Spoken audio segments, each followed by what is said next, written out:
ഓം ഗുരുർബ്രഹ്മ ഗുരുർവിഷ്ണു ഗുരുർദേവോ മഹേശ്വര ഗുരു സാക്ഷാൽ പരബ്രഹ്മ തസ്മൈ ശ്രീ ഗുരവേ നമഃ.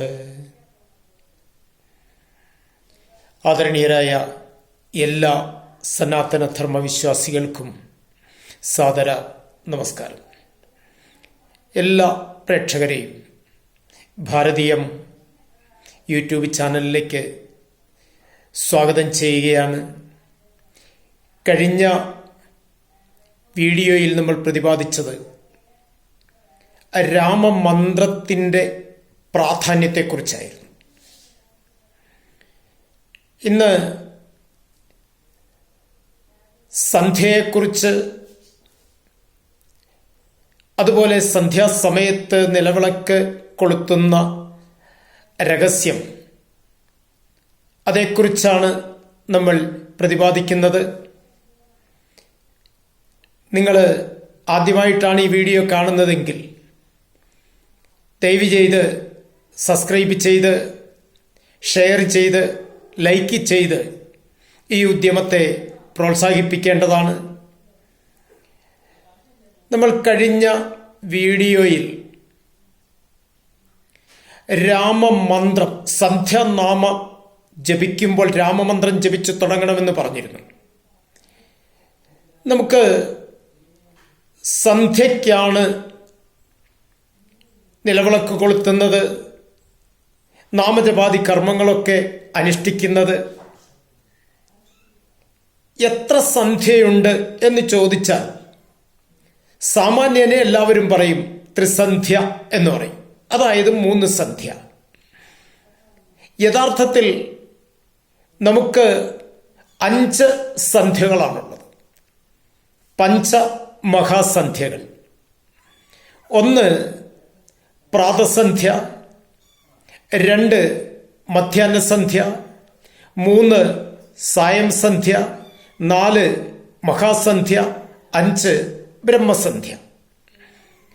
പ്രാതസന്ധ്യ നമുക്കറിയാം, സൂര്യൻ ഉദിക്കുന്നതിന് മുൻപുള്ള സമയം. മധ്യാഹ്നസന്ധ്യ സൂര്യൻ ഉച്ചസ്ഥായിയിൽ നിൽക്കുന്ന സമയം, അതായത് നട്ടുച്ച നേരം. സായം സന്ധ്യ സൂര്യൻ അസ്തമിക്കുന്ന സമയം. മഹാസന്ധ്യ അർദ്ധരാത്രി സമയം.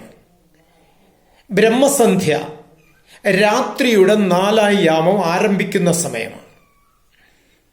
ഇവിടെ ആദ്യം മുതൽ നമ്മളൊന്ന് പരിശോധിച്ചാൽ,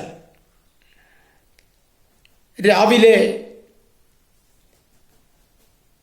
ത്രികാല പൂജ നടക്കുന്ന ക്ഷേത്രങ്ങളിൽ ത്രിസന്ധ്യ ആചരിക്കാറുണ്ട്.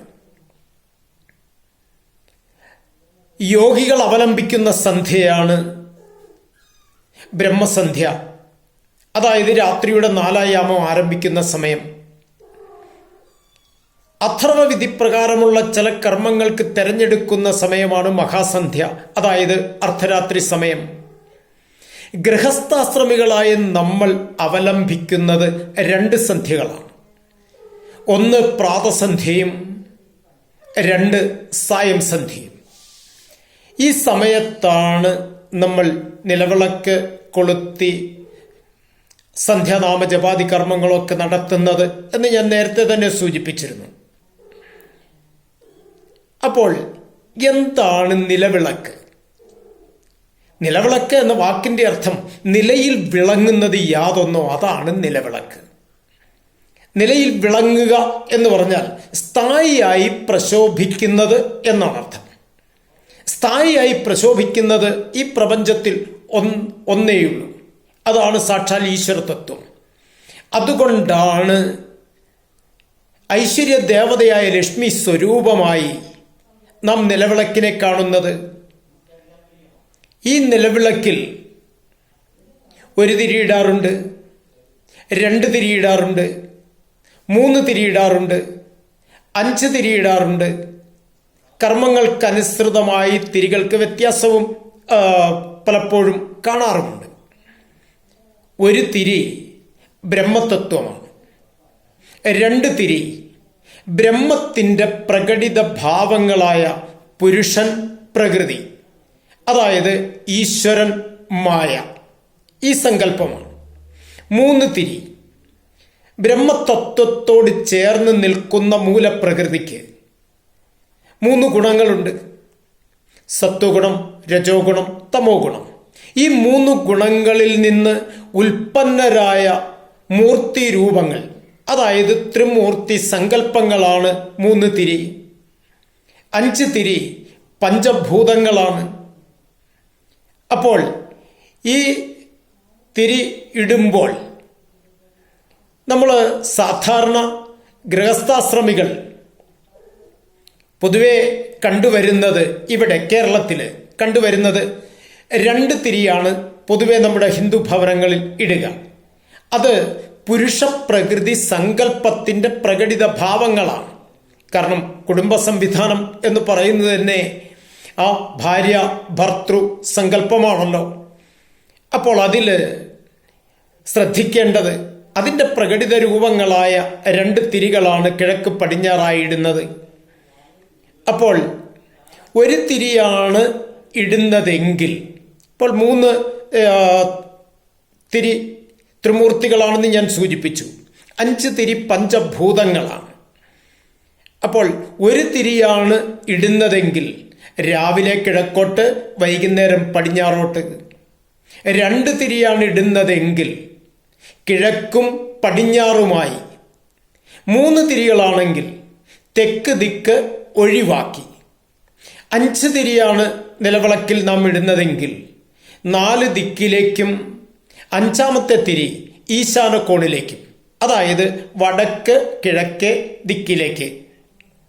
ഇതിൽ ശുദ്ധമായ തിലരസം, അതായത് നല്ലെണ്ണ, എള്ളെണ്ണ തന്നെ ഒഴിക്കണം എന്നാണ് ആചാര്യമതം. അതിന് പിന്നിൽ ചില രഹസ്യങ്ങളുണ്ട്. അത് മനസ്സിലാക്കി നമ്മുടെ ഈ ആചാരക്രമങ്ങൾ ശരിയായ തലത്തിൽ അവലംബിക്കേണ്ടതാണ്.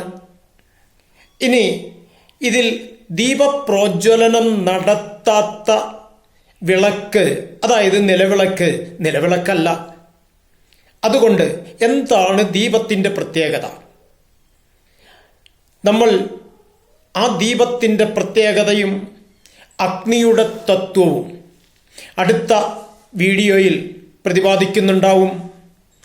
ഈ വീഡിയോ നിങ്ങൾക്കിഷ്ടപ്പെട്ടെങ്കിൽ എല്ലാവരും അത് സബ്സ്ക്രൈബ് ചെയ്ത്, ഷെയർ ചെയ്ത്, ലൈക്ക് ചെയ്ത് ഈ ഉദ്യമത്തെ പ്രോത്സാഹിപ്പിക്കണം എന്ന് ഒരിക്കൽ കൂടി എല്ലാവരെയും ഓർമ്മിപ്പിക്കുകയാണ്.